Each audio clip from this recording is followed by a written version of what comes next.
하나님 말씀 다니엘서 5장 10절에서 17절까지 교독하시겠습니다. 왕비가 왕과 그 귀족들의 말로 말미암아 잔치하는 궁에 들어왔더니 이에 말하여 이르되 왕이여 만수무강하옵소서. 왕의 생각을 분민하게 하지 말며 얼굴빛을 변할 것도 아니니이다.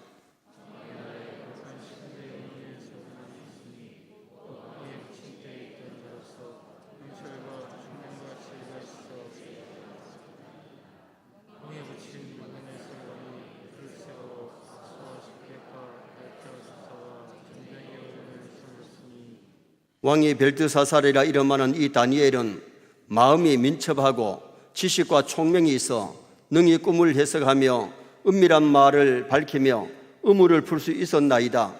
이제 다니엘을 부르소서. 그러하시면 그가 그 해석을 알려드리리다 하니라.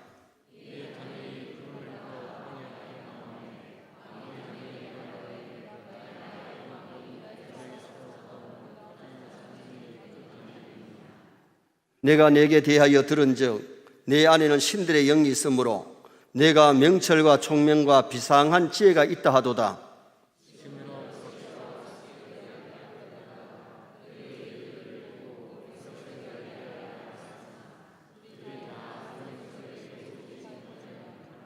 내가 네게 대하여 들은즉 너는 해석을 잘하고 의문을 푼다 하도다.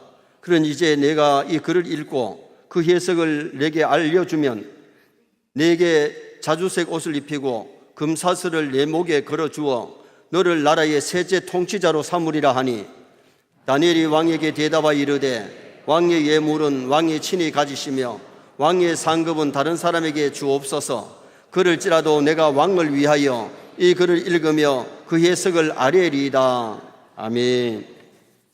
한번 따라 하시겠습니다. 이 글을 읽으며 그 해석을 아뢰리이다.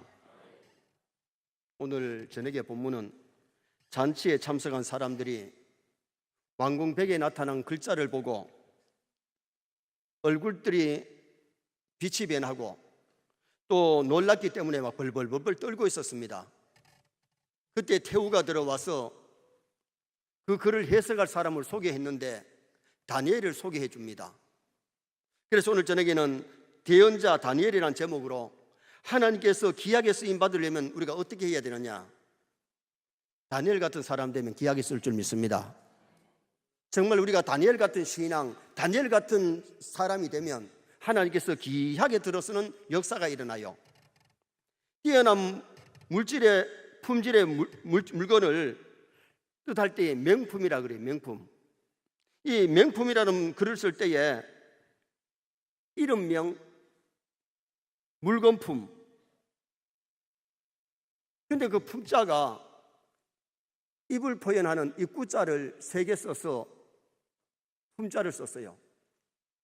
이게 뜻이 있는데 무슨 뜻이냐 하면은, 첫 번째 입은 물건을 만든 사람이 이 물건 좋다고 인정할 만큼 돼야 그 물건이 좋고, 두 번째는 써본 사람들이 이걸 써보니까 너무 좋다 이래야 그게 좋은 물건이고, 그 다음에는 소개하는 사람들이 이건 진짜 써보니까 좋더라고 하는, 써본 사람, 만든 사람, 소개하는 사람 셋이 입이 다 좋다 그래야 이게 명품이라는 거예요. 무슨 말씀인지 이해가 됩니까? 오늘 우리의 신앙이나 우리 사람도 마찬가지입니다. 우리를 만드신 하나님이 너 괜찮다 그래야 진짜 좋은 사람이고 좋은 신앙이고, 또 나를 가까이 있는 사람들이 그 사람 신앙 괜찮아, 그 사람 괜찮아 이래야 되고, 자기가 봐서도 나 괜찮게 살았다 이 정도는 돼야 명품 인간인 줄 믿습니다. 명품 인간이 되기 싫은가 봐요. 다니엘은 하나님이 보실 때에 괜찮은 사람이었어요. 당시에 바빌론의 고관들이 다니엘의 허물을 찾으려 허물이 없을 만큼 명품 인간이었고, 태후가 소개할 만큼 아름다운 인물이었고, 자신이 봐서도 신앙생활을 정말 잘했던 아름다운 인물입니다.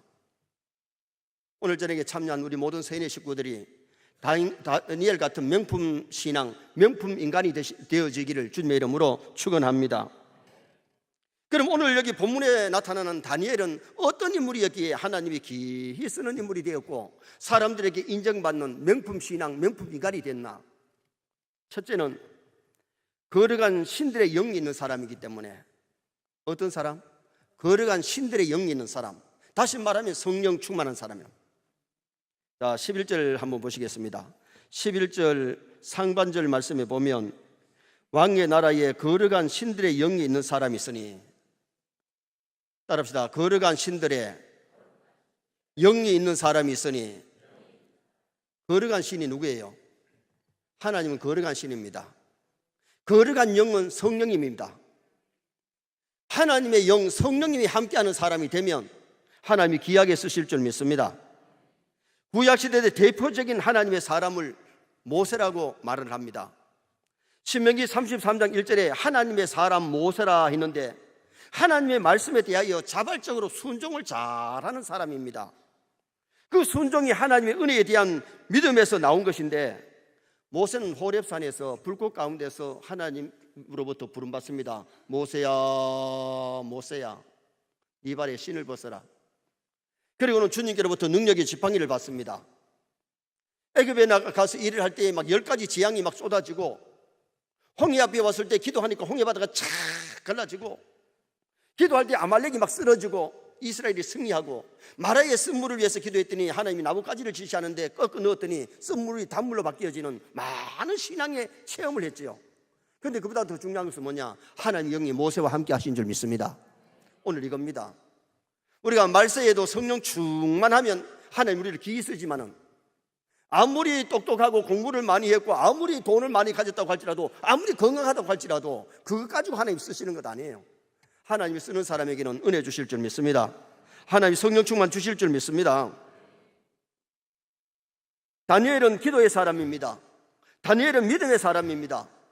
그러므로 열흘 동안 채소와 물을 마시면서 테스트했더니 고기를 먹은 사람보다가 더 윤택했고 더 건강했고 하나님이 비상한 지혜를 다니엘에게 주셨던 것을 보게 되지요. 다니엘은 말씀에 순종하는 사람, 기도를 많이 하는 기도의 사람이기 때문에 하나님의 영이 충만했다. 여러분, 우리가 알아야 될 것은 오늘날 또 성령 충만하려면 말씀을 가까이 해야 될 줄 믿습니다. 말씀과 더불어 성령님이 역사하십니다.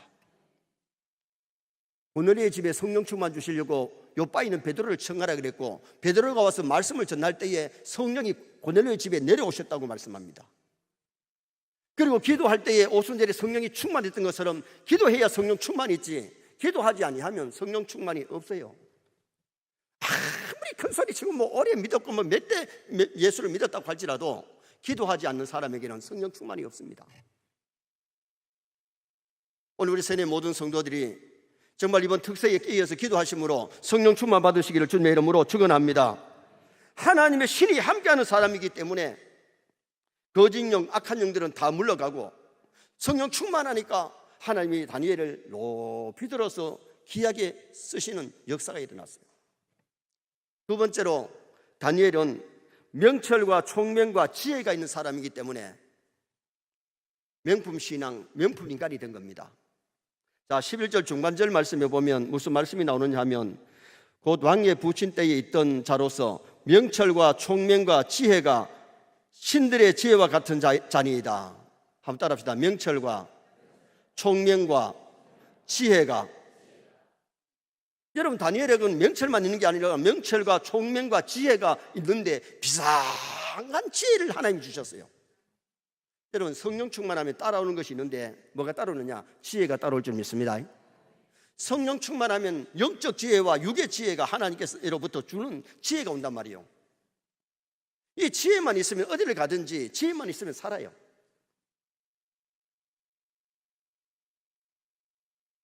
다니엘서 2장 20절 21절 한번 보시겠습니다. 앞에 다니엘서 2장 20절과 21절 함께 읽으시도록 하겠습니다. 20절, 다니엘이 말하 이르되 영원부터 영원까지 하나님의 이름을 찬송할 것은 지혜와 능력이 그에게 있음이로다. 그는 때와 계절을 바꾸시며 왕들을 폐하시고 왕들을 세우시며 지혜자에게 지혜를 주시고 총명한 자에게 지식을 주시는 도다. 할렐루야. 하나님께는 총명과 지혜가 있는데 하나님이 총명을 주시고 지혜를 주시면 지혜자가 될 줄 믿습니다. 많은 젊은이, 많은 청년들이 있었지만은 하나님이 기도하는 다니엘에게 비상한 지혜와 총명 주셨어요. 초대교회 7 집사를 세울 때에 첫째 자격이 성령 충만이에요. 성령 충만하고 그 다음에 뭐예요? 지혜 충만이에요. 성령 충만하면 지혜가 따라오는데 성령 충만, 지혜 충만, 그리고 성령 충만하고 지혜 충만하니까 칭찬 듣는 삶을 살아서 칭찬 듣는 사람 세웠단 말이죠. 오늘날 교회도 중직을 세울 때에 성령 충만, 지혜 충만, 칭찬 듣는 사람 세우면 교회가 부흥될 줄 믿습니다. 그런데 중직들이 세워졌지만은 기도하지 아니하고 성령 충만하지 아니하고 지혜가 없으면 어떻게 보면 더 성장하는데 장애가 될 수 있다. 다니엘 같은 인물들이 많으면 거기에는 하나님의 영광이 높이 드러나고 하나님이 귀하게 들어서는 그런 놀라운 역사가 일어나게 되는 거죠. 성령 충만한 사람에게 하나님이 지혜를 주시는데 하나님이 솔로몬에게도 지혜를 주셨잖아요. 그런데 전무후무한 지혜를 솔로몬에게 주시니까 재판도 잘하고 나라의 판도가 넓어지고 잘 되는 역사가 일어났고요. 또 성령 충만한 자에게 능력을 주시는데 하나님이 모세에게 능력 주셨고 다니엘에게 능력 주신 줄 믿습니다. 우리 서연의 성도들도 정말 성령 충만하여 지혜가 따라오고 능력이 따라오는, 능력이 나타나는, 지혜가 나타나는 그런 사람이 되어야 돼요. 여러분, 자녀를 위해서 기도할 때에 지혜 달라고 기도해 주시기 바랍니다. 능력 달라고 기도하시기 바랍니다. 아이들에게 하나님이 주시는 능력이 나타나고 지혜가 나타나면 어디를 가든지 하나님께서 그 중심 멤버가 되고 그것을 이끌어 나가는 지도자가 되는 복이 임하는 겁니다. 세 번째로 다니엘은 마음이 민첩한 사람이라 그랬어요. 자, 12절 말씀을 또 한번 읽어보시겠습니다. 12절 말씀. 왕이 벨사살이라 이름 많은 이 다니엘은 마음이 민첩하고, 따라합시다. 마음이 민첩하고. 여기 마음이 민첩하다는 말은 약삭 빠른 마음이 아니고 마음이 여리고 순수하다는 뜻이에요. 마태복음 10장 16절에 보면 너희는 뱀같이 지혜롭고 비둘기처럼 순결해라. 머리에는 지혜가 있어야 되고 가슴에는 순결이 있어야 돼. 진실이 있어야 돼. 순전해야 될 줄 믿습니다. 요한복음 1장 47절에 보면 빌립이 친구 나다나엘을 예수님께 데려왔는데 예수님이 척 보시더니 뭐라 그러냐? 너는 참 이스라엘 사람이라 네 속에 간사한 것이 없다. 나다나엘이 나를 처음 보셨는데 나를 어떻게 그렇게 잘 아십니까? 네가 무화과 나무 아래에 있을 때 보았노라. 무화과 나무 아래에서 오실 메시아를 기다리면서 나라와 민족을 위해서 기도하는 그 나다나엘과 예수님이 영적으로 통한 겁니다. 기도하면 주님과 통할 줄 믿습니다. 기도하면 하나님과 통합니다. 그래서 주님이 나다나엘을 보시고 네 속에 간사한 것이 없다. 너는 참 이스라엘 사람이라고 주님이 칭찬하셨어요. 하나님은 간사한 사람을 귀하게 쓰는 것이 아니고 진실한 사람, 순수한 사람, 다니엘 같은 마음을 가진 사람. 우리가 하나님 보시기에 어여쁜 마음이 있어야 될 줄 믿습니다. 사랑의 마음, 진실된 마음을 가져야 돼요.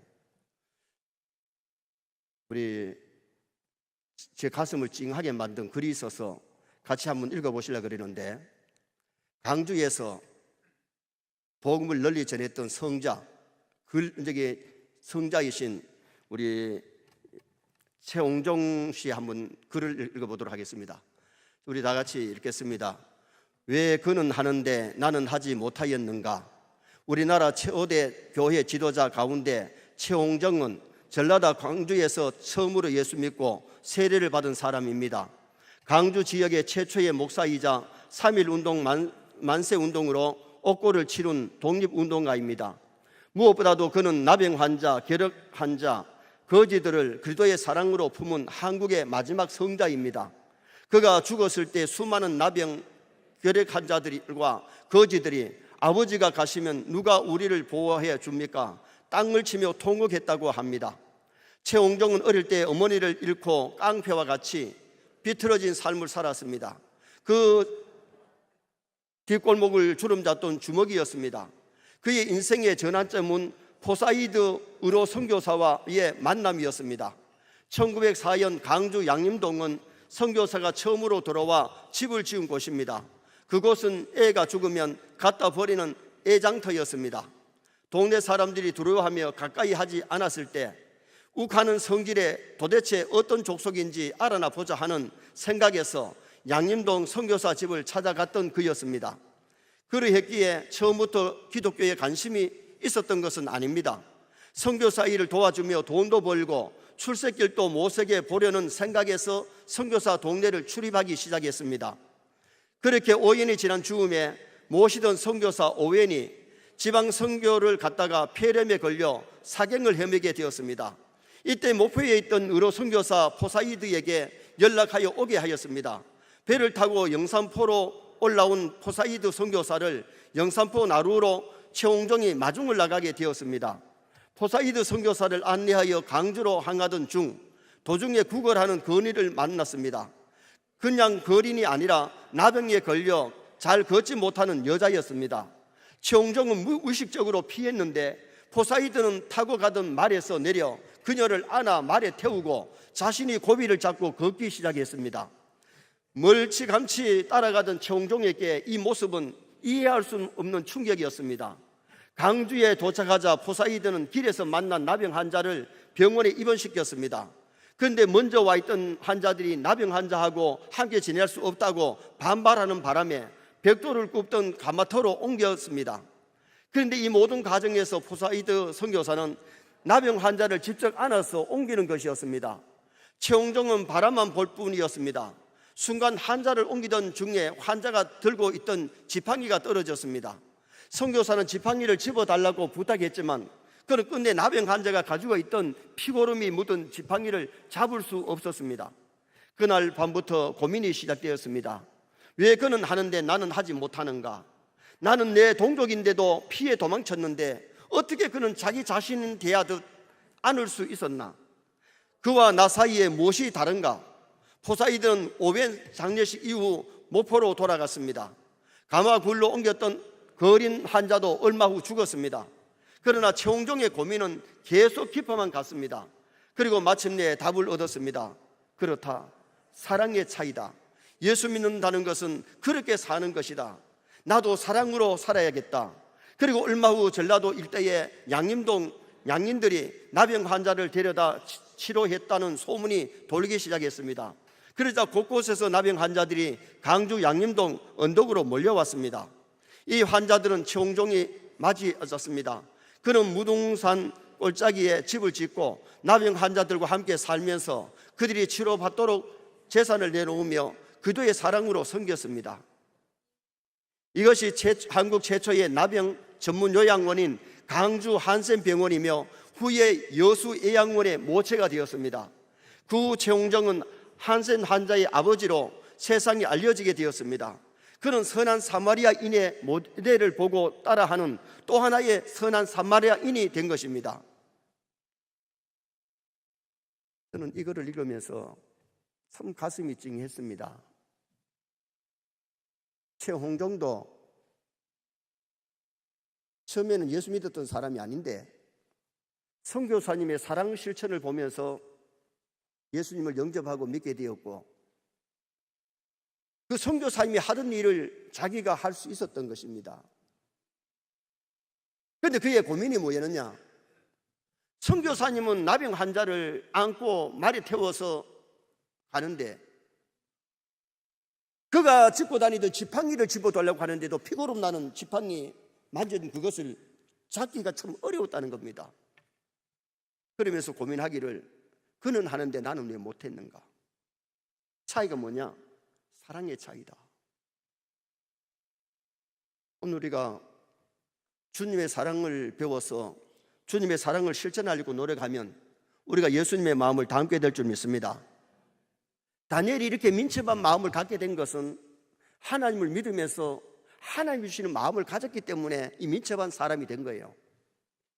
진실하고 사랑의 마음을 갖는 아름다운 마음. 그리고 네 번째로 이 다니엘은 포로로 잡혀온 사람입니다. 바벨론 사람이 아닙니다. 자, 13절 말씀 또 다 같이 한번 읽어보시겠습니다. 13절 말씀 봅니다. 이에 다니엘이 부름을 받아 왕이 앞에 나오매 왕이 다니엘에게 말하되 내가 나의 부왕이 유다에서 사로잡아 온 유다에서 잡혀온 사람입니다. 남의 나라에 끌려온 겁니다. 남의 나라에서 믿음 지킨다는 것이 쉬운 일 아니었습니다. 그럼에도 불구하고 환난과 시련이 있었지만은 시련을 통과하면서 인내하면서 믿음을 지켜온 다니엘, 하나님이 그 마음을 기뻐 받으신 거예요. 환난 가운데 믿음 지키고 환난 가운데서도 하나님의 영광을 높이 드러내는 다니엘, 기도하다가 사자굴에 잡혀 들어갔지만은 그것을 변치 아니하고 믿음을 잘 지켰던 사람이 바로 이 다니엘이 아닙니까? 바빌론 사람들의 시기와 질투로 여러 번 어려운 고비가 있었지만은 그는 기도하면서, 그는 순종하면서, 그는 감사하면서 믿음을 지킨 사람입니다. 역경이 있을 때에 우리도 다니엘처럼 기도하시기 바랍니다. 역경 가운데 순종하시기 바랍니다. 역경 가운데 감사하시기 바랍니다. 다니엘은 한마디로 말하면 기도의 사람이고 믿음의 사람이고 감사의 사람이에요. 기도하다가 사자굴이 준비됐는데도 하루 3번씩 시간을 정해놓고 기도하면서 하나님의 말씀을 지키면서 감사를 했던 사람이 다니엘 아닙니까? 남의 나라에 포로되어 갔어요. 어려운 환경에서 믿음의 사람은 환경을 탓하지 않습니다. 어떤 환경 속에서도 믿음의 사람은 믿음을 지킬 줄 믿습니다. 신앙은 환경을 극복합니다.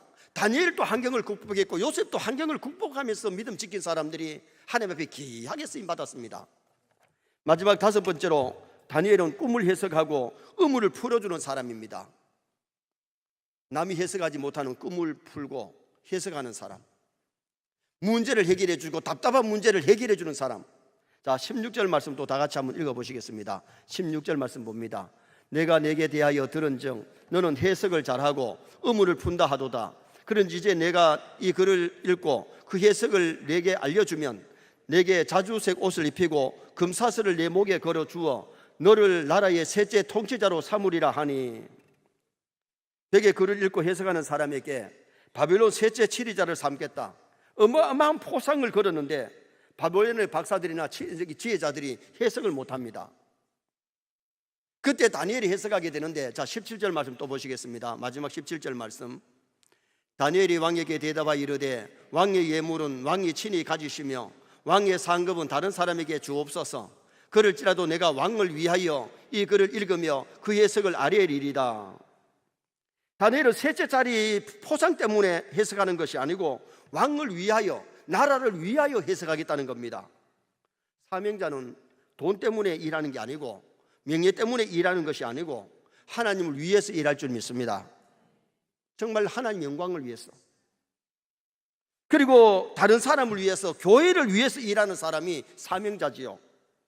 요셉이 감방에서 신하들 꿈을 해석해 줄 때에 돈 얼마 가져왔나 그래가지고 꿈 해몽해 준 게 아니에요. 공짜로 해몽해 줬어요. 그리고 왕의 꿈을 해몽함으로 말미암아 몇십 배, 몇 배를 받는 거지요. 왕의 꿈을 해석하자마자 국무총리 돼가지고 세계를 이끌어 나가는 큰 인물이 되는 복을 받더라 그 말이에요. 사명자로 일할 때에 하나님 필요한 거 채워주실 줄 믿습니다. 그래서 우리는 돈을 위해서 일하는 것이 아니라, 명예를 위해서 일하는 것이 아니라 정말 하나님의 영광을 위하여, 교회를 위해서, 사명을 위해서 일하는 자 되시기를 축원합니다.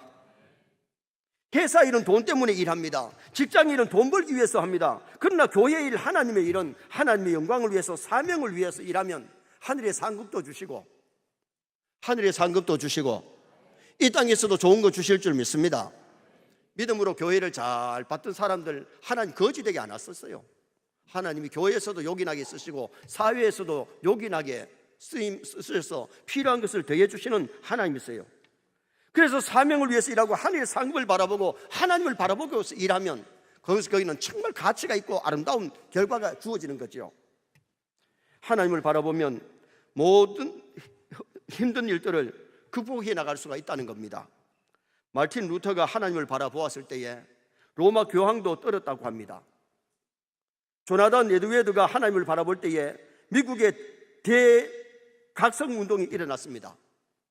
요한 웨슬레가 하나님을 바라볼 때에 세계가 그의 교구가 되었고, 휘필드가 하나님을 바라볼 때에 수많은 영혼이 구원받고 변화되는 역사가 일어났습니다. 조지 물러가 하나님을 바라볼 때 신기한 하늘의 공급으로 수천 명의 고아를 먹여 살리는 그런 위대한 일을 할 수가 있었습니다. 사람 바라보고 세상의 것 바라보지 말고 주님을 바라보십시다. 다니엘처럼 주님을 바라보고 사명을 위해서 일을 했을 때에 하나님이 더 높이 더 귀하게 쓰임받고 대선지자로서 역사를 남기게 된 겁니다. 결론을 짓습니다. 대언자 다니엘이 어떤 사람이었느냐? 왜 하나님이 다니엘을 귀하게 쓰셨느냐? 다니엘은 거룩한 신들의 영이 있는 사람. 우리도 성령 충만하면 귀하게 쓰실 줄 믿습니다. 명철과 총명과 지혜가 있는 사람. 우리도 하나님 앞에 지혜를 구해서 총명과 명철, 지혜가 있으면 하나님이 귀하게 들어 쓰시고, 마음이 민첩했습니다. 마음이 진실하고 마음이 착하고 마음이 정말 하나님 보시기에 아름다운 사랑의 마음을 가졌어요. 그 다음에는 포로로 잡혀온 사람, 환경을 극복한 사람. 남의 나라에 가서 믿음 잘 지킨다는 게 어려운 일 아닌데, 어려운데 그 믿음을 잘 지키면서 환경을 극복했어요. 그리고는 꿈을 해석하고 의무를 풀어주는데 사명감을 가지고 일하는 그런 우리 복된 서인의 성도들 되시기를 주님의 이름으로 축원합니다.